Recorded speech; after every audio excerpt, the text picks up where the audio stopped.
pessoal, aqui quem está falando é o professor Renan Fragelli, sou professor da área técnica de mecânica no Instituto Federal, no campus de Itaquaquecetuba, em São Paulo. Hoje eu vim falar para vocês um pouco sobre a minha pesquisa de doutorado, né? O que eu venho fazendo nos últimos anos, pesquisando, estudando e desenvolvendo. Minha pesquisa é relacionada com a parte de fabricação, mais precisamente sobre o processo de torneamento, onde nós estamos desenvolvendo, né, quando eu digo nós é o grupo de pesquisa, um porta-ferramentas, ou seja, vocês se lembram daquele dispositivo que é utilizado para suportar a ferramenta, né, onde a gente fixa a ferramenta de corte para realizar a operação de torneamento, né? Esse daqui é um modelo de porta-ferramentas, ou seja, onde a gente coloca a nossa ferramenta de corte aqui posicionada e depois realizamos o processo de fabricação em si, né? E o que essa pesquisa traz, né, de novo, né, o que nós buscamos com essa pesquisa? Nesse projeto aqui, esse daqui é um projeto antigo, não é o atual, mas esse é um porta-ferramentas com o princípio que eu venho aplicando na minha pesquisa também, que seria um porta-ferramentas refrigerado internamente. Ou seja, eu tenho um fluido que ele entra aqui por essa região, tá? Ele circula internamente a esse porta-ferramentas e depois ele sai. E quando ele sai, existe todo um sistema onde a temperatura desse fluido é reduzida novamente, e aí tem um reservatório, né, e também uma bomba que garante a circulação desse fluido. E por que nós fazemos isso, né? Por que nós estamos buscando isso?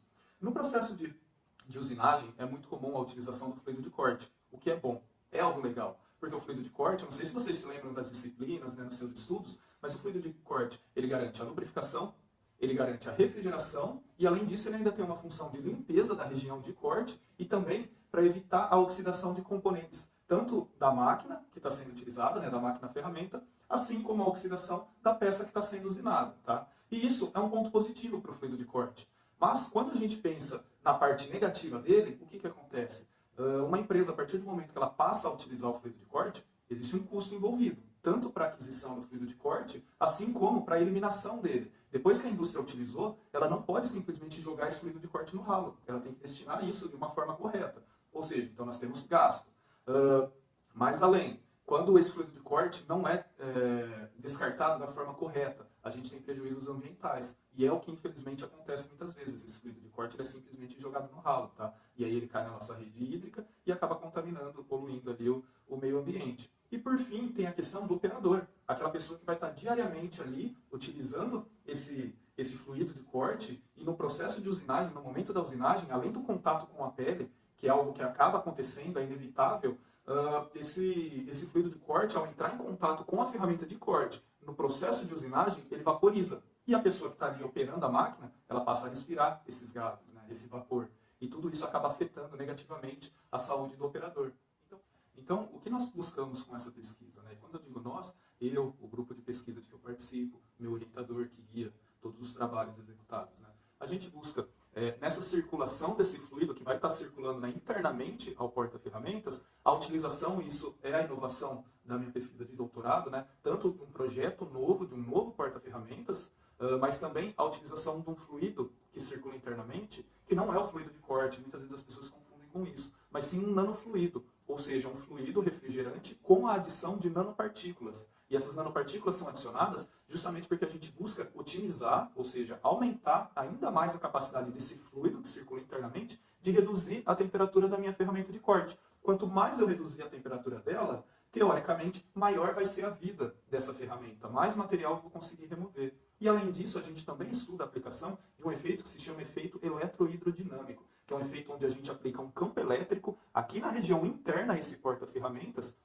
um campo elétrico produzido por uma alta tensão e uma baixa corrente, onde esse efeito ele vai estar atuando, né, as linhas de campo elétrico ali presentes, né, essas forças, elas vão estar atuando tanto nos íons e moléculas do meu fluido, assim como nas nanopartículas, causando uma agitação ali, um comportamento dessas estruturas, né, desses componentes diferentes e que vão incrementar ainda mais a capacidade de transferência térmica, ou seja, o que eu espero, que a temperatura da ferramenta de corte vai ser reduzida ainda mais.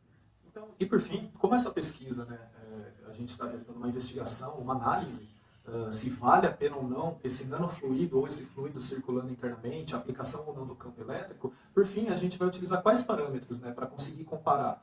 A gente compara, então, os tipos de nanofluidos, porque são 3 tipos que eu vou estar circulando, um fluido sem nanopartículas, e além disso, a usinagem a seco, ou seja, esse sistema não vai estar sendo utilizado, é somente a ferramenta de corte, e a refrigeração abundante, onde a gente tem o fluido de corte sendo direcionado diretamente à minha ferramenta de corte para diminuir a temperatura dela. E aí eu comparo em qual condição eu consegui remover mais material, em qual condição eu tive um desgaste da ferramenta mais intenso ou não, e também vou estar analisando a qualidade superficial, né, a rugosidade superficial da minha peça usinada, tá? Esses seriam os parâmetros aí que são utilizados no momento da pesquisa para a gente poder comparar e aí sim chegar a uma conclusão final nessa pesquisa, tá ok?